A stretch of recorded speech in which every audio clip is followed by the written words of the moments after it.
हर रोज एक नई कहानी देखने के लिए चैनल को सब्सक्राइब करें और बेल आइकन को दबाना ना भूलें। उषा को 2 बेटे होते हैं जिनके नाम कार्तिक और मनीष होते हैं। बड़े बेटे मनीष की शादी एक अमीर घराने की लड़की माया के साथ हुई होती है। माया स्वभाव से बहुत घमंडी और कंजूस होती है। कार्तिक को एक गरीब घराने की लड़की ऋतु से प्यार होता है और उन दोनों की शादी तय हो जाती है। अरे माया बहू, कहाँ रह गई तू? चल चल जल्दी से तैयार हो जा, हमें बारात लेकर लड़की वालों के यहाँ भी तो जाना है ना। तेरे देवर को घोड़ी चढ़नी है। तू नहीं चलेगी क्या? Mom, are you serious mom? मैं भला उस मिडिल क्लास इलाके में कैसे जाऊंगी, उन गली गलियारों में जहाँ हाइजीन 0 होता है। No hygiene. नहीं, मैं नहीं आ रही शादी में। लेकिन माया बेबी। नहीं मनीष, तुम्हें चाहे मेरा ये बर्ताव अच्छा लगे या बुरा, आई डोंट केयर, लेकिन मुझे उस गरीबों की बस्ती में नहीं जाना, दैट्स ऑल। उषा ये बात अपने पति देवेंद्र और छोटे बेटे कार्तिक को नहीं बताती ताकि उनको बुरा न लगे। जब शादी में देवेंद्र और कार्तिक माया को गायब देखते हैं तभी माँ, माया भाभी नहीं दिखाई दे रही हैं। कहाँ है वो? मेरे लिए कोई स्पेशल सरप्राइज प्लान कर रही हैं क्या? हाँ भाग्यवान है। कहाँ माया बहू? जी वो दरअसल उसके पैर में अचानक से मोच आ गई है, इसीलिए वो शादी में नहीं आ पाएगी। इस तरह उषा उन्हें झूठ बोलकर उस बात को टाल देती है। कार्तिक और ऋतु की शादी हो जाती है और ऋतु घर में बहू बनकर आती है। उसके खाने की पहली रसोई को देखकर, ओह नो, ये तुमने क्या कर दिया? क्या कर दिया मतलब? अरे माया बहू, ऋतु बहू ने खाना ही तो बना कर दिया है, कोई कंकड़ का सूप थोड़े ना दिया है। ऋतु, तुम्हारा दिमाग खराब हो गया क्या? तुमने इतना महंगा तेल यूज कर दिया और ये ड्राई फ्रूट्स क्यों डाले हैं खीर में? मैंने इन्हें विदेश से मंगवाया है। तुम्हें क्या समझ आएगा? हाँ, तुम तो गरीबों के वो सस्ते ड्राई फ्रूट्स ही खिलाती होगी। हाँ। भाभी वो। माया भाभी, अगर यूज कर लिया तो कर लिया, उसमें इतनी कौन सी आफत आ गई? और हाँ, आपके पैर की मोच ठीक हो गई? माँ तो कह रही थी कि आपके पैर में मोच आई है और उसी वजह से आप शादी में नहीं आई। अच्छा, तो मॉम जी ने झूठ बोला। चलो तो फिर मैं तुम्हें सच बता देती हूँ। सच ये है कि मुझे उस गरीब इलाके में नहीं आना था और इसीलिए मैंने शादी में जाने से सरासर मना कर दिया। कार्तिक और ऋतु ये बात जानकर बहुत हैरान और दुखी होते हैं। माया ऐसा एक मौका नहीं छोड़ती। वो हर समय बस अपनी अमीरी से ऋतु को नीचा दिखाती रहती, लेकिन ऋतु वैसी नहीं होती। ऋतु भले ही गरीब होती है, लेकिन वो सभी का ख्याल रखना अच्छे से जानती है। एक दिन जब घर में गांव से मेहमान आते हैं तभी, अरे बड़ी बहू, तनिक गर्मा गर्म प्याज के पकौड़े तो ला, वैसे भी मौसम बहुत ही सुहाना हो गया है। हाँ, मुझे भी प्याज के पकौड़े बहुत पसंद है, मैं भी खाऊंगी। ओह हेलो, आप लोगों ने क्या मुझे किसी ढाबे की नौकरानी समझ रखा है? हाँ, मैं बहुरानी हूँ, नौकरानी नहीं। अगर आप दोनों को प्याज के पकौड़े खाते हुए रोमांस करना है ना, तो जाइए जाकर बाहर गुल खिलाइए। ओके? माया बहू, ये क्या बदतमीजी है? इस तरह से कौन बात करता है बड़ों से?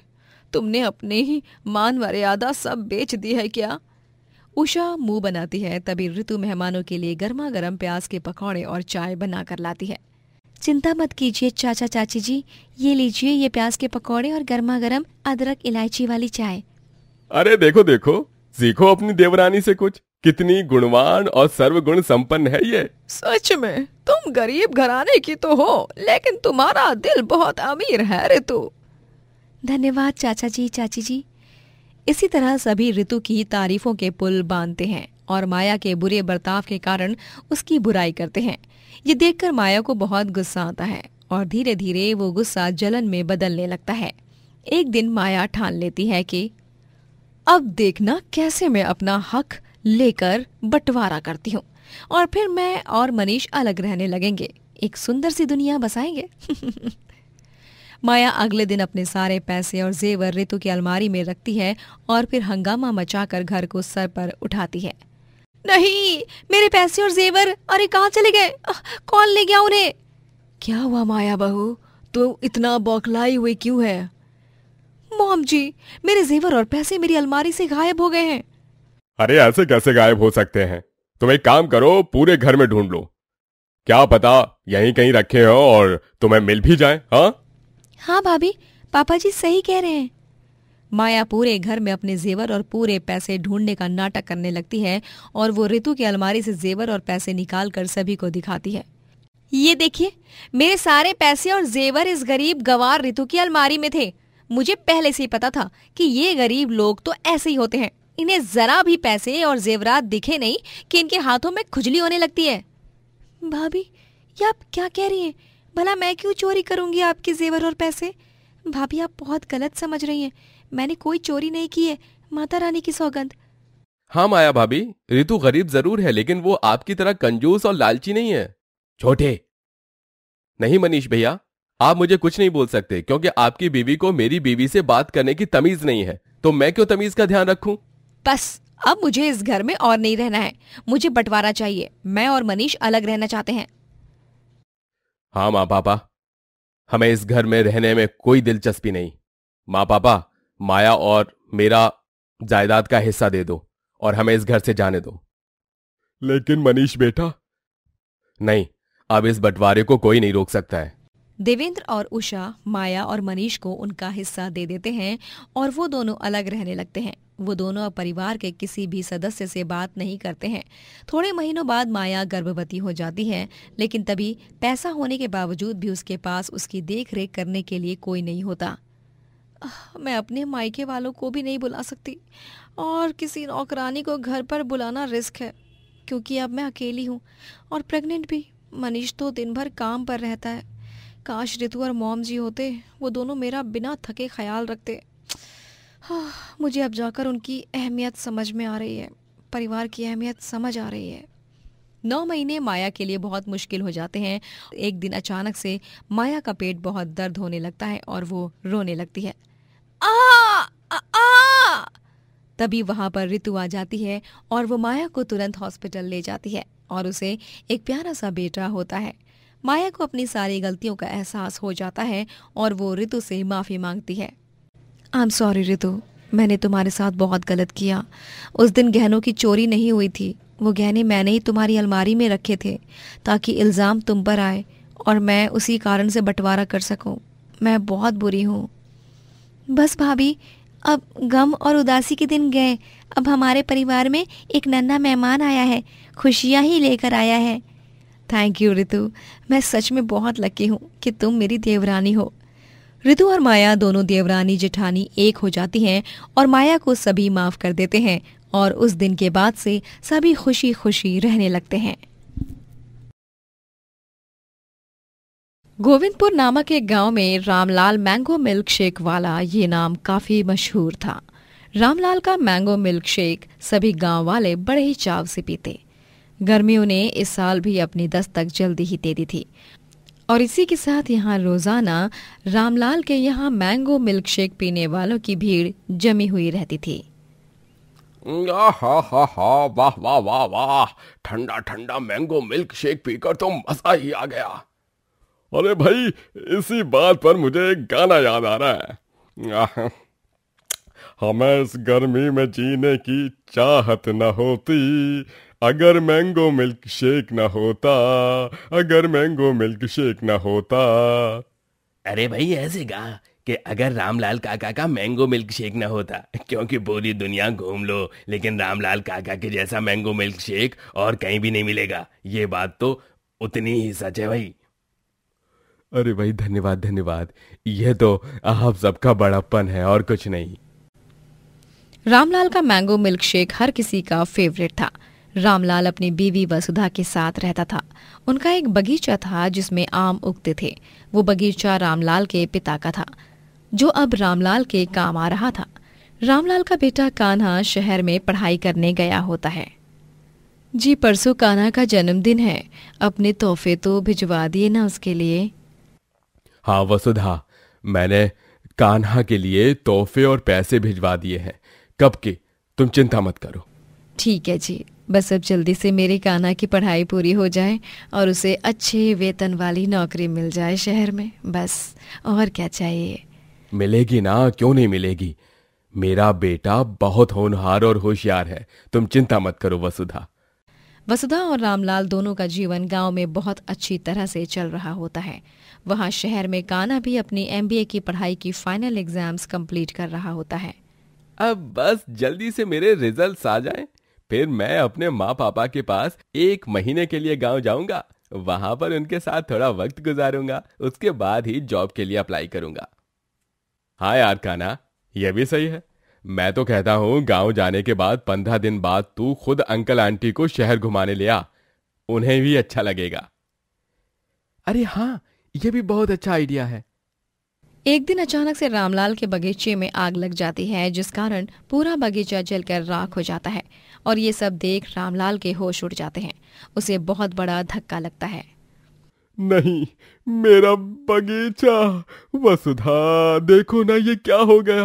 अब मैं क्या करूंगा? अब मैं गांव में मैंगो मिल्क शेक कैसे बेच पाऊंगा? जी संभालिए अपने आप को। अब जो हो गया सो हो गया, हम अब कुछ भी ठीक नहीं कर सकते। अरे हम बर्बाद हो गए वसुधा, बर्बाद हो गए हम। सबसे ज्यादा दुख तो मुझे इसी बात का हो रहा है कि मेरे बापू की आखिरी निशानी, ये उनका आम का बगीचा, ये जलकर राख हो गया। रामलाल का रो रो कर बुरा हाल हो जाता है। उसकी तबीयत भी बहुत बिगड़ जाती है। जी मैं ये सब कान्हा को बता देती हूँ। नहीं वसुधा, कान्हा को कुछ मत बताओ। उसे ये सब पता चला तो वो अपने फाइनल एग्जाम्स पर ध्यान नहीं दे पाएगा, खामखा टेंशन ले लेगा। उसे कुछ मत बताओ वसुधा, उसे कुछ मत बताओ। ठीक है जी, लेकिन अब हम क्या करेंगे? कैसे रहेंगे इस गांव में? हमें कुछ ना कुछ तो करना होगा। रामलाल और वसुधा बहुत चिंतित होते हैं। गांव वाले भी रामलाल के मैंगो मिल्क शेक को बहुत याद करने लगते हैं। कुछ लोग उसके घर पर आकर उससे मिलते हैं और उसका हालचाल भी पूछते हैं। वहीं कुछ दिनों बाद कान्हा अपनी MBA क्लियर करके पास होकर शहर से गांव आने के लिए निकल पड़ता है। वो जब गांव आता है तभी वो देखता है कि कुछ चोर एक बूढ़े अमीर आदमी को परेशान कर रहे हैं। अरे ये क्या? ये चोर तो इन बेचारे अंकल को परेशान कर रहे हैं। कान्हा उस अमीर आदमी के पास जाकर उसे उन चोरों से बचाता है। ए, दूर आओ, चलो निकलो यहाँ से। ओए लंगूर, तू कौन है बे? हाँ? अरे चल चल, पतली गली पकड़ और निकल यहाँ से, वरना एक लपड़ दूंगा ना, उस पहाड़ की चोटी पर जा गिरेगा। अरे बुड्ढे, चल जल्दी से वो पैसों का बैग हमें दे दे। अरे बेटा बेटा बेटा, मुझे इन चोरों से बचाओ। तो तुम लोग ऐसे बाज नहीं आओगे ना, रुको। कान्हा गुस्से में आकर सड़क पर पड़ी 2 बैम्बू की लकड़ियां उठाकर उन चोरों की जमकर पिटाई करता है और उन्हें वहां से भगा देता है। बूढ़ा अमीर आदमी कान्हा को पैसों का बैग में से एक नोट की बंडल निकाल कर दे देता है। ये लो बेटा, ये पैसे रख लो। तुम्हारा नाम क्या है बेटा? मेरा नाम कान्हा है अंकल, लेकिन ये पैसे मैं नहीं रख सकता, क्योंकि मैंने आपकी जान इंसानियत के नाते बचाई है, ना कि इन पैसों के लिए। अरे मैं जानता हूँ बेटा, लेकिन तुम सच में भगवान कृष्णा का रूप बनकर आए हो मुझे बचाने के लिए, और ये पैसे मैं तुम्हें अपना आशीर्वाद समझकर दे रहा हूँ। प्लीज बेटा, मना मत करो। ये लो। लेकिन अंकल। रख लो कान्हा बेटा, जुग जुग जियो बेटा, जुग जुग जियो। कान्हा को ना चाहते हुए उस बूढ़े आदमी का मन रखने के लिए वो पैसे स्वीकारने पड़ते हैं। जब कान्हा घर जाता है तभी वो देखता है कि वसुधा और रामलाल चिंताग्रस्त होकर सर पर हाथ धरे बैठते हैं। वो ये भी देखता है कि गांव में रामलाल का मैंगो मिल्क शेक स्टॉल बंद है। ये सब क्या हो गया है माँ पापा? अरे बेटा, हमारा बगीचा जलकर राख हो गया, अब हमारे पास कुछ भी नहीं बचा। तू इस सब की कोई चिंता मत कर कान्हा, तू रुक, मैं आरती की थाली लाती हूँ, तेरी आरती और नजर उतारती हूँ बेटा। वसुधा कान्हा की आरती उतारती है और उसकी नजर भी उतारती है। तभी कान्हा अपने बैग में से एक मिठाई का बॉक्स निकालता है। बस हो गया पापा, अब दुखों को करो गुड बाय और खुशियों को करो वेलकम। ये लो, मुंह मीठा करो। लेकिन क्यों बेटा? पहली बात तो मैंने MBA क्लियर कर लिया है, और दूसरी बात ये कि बगीचा तो हमें मिलेगा, लेकिन ये नहीं दूसरा वाला। ये दोनों खुशखबरी सुनकर वसुधा और रामलाल अत्यंत खुश हो जाते हैं। कान्हा उन दोनों को उस आदमी के दिए हुए पैसे दिखाता है और वो उन्हीं पैसों से एक सेठ से बगीचा खरीदता है, जहाँ के आम से वो और उसका पिता रामलाल फिर से मैंगो मिल्क शेक बेचने लग जाता है।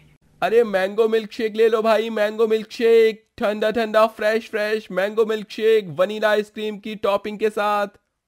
अरे भाई वाह, बाप बेटे दोनों एक साथ। रामलाल काका, इतने लंबे टाइम बाद आपको देखकर और आपके इस मैंगो मिल्क शेक को पीकर दिल खुश हो गया।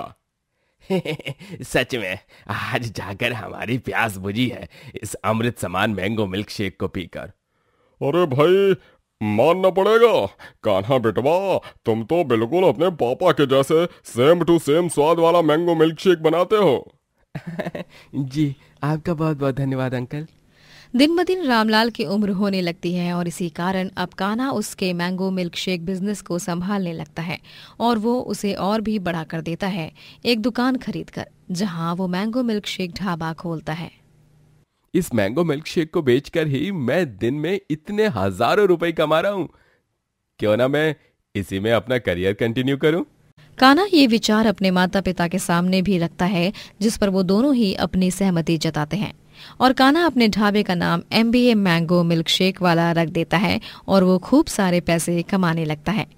वो अपने दुकान के आउटलेट्स हर शहर में, हर गांव में खोलता है और खूब अमीर हो जाता है। इस तरह एक गरीब मैंगो मिल्क शेक वाले की सफलता होती है। दोस्तों, अगर आपको ये कहानी पसंद आई तो लाइक करें, शेयर करें और कमेंट करके बताएं कि कहानी में आपको सबसे अच्छा क्या लगा।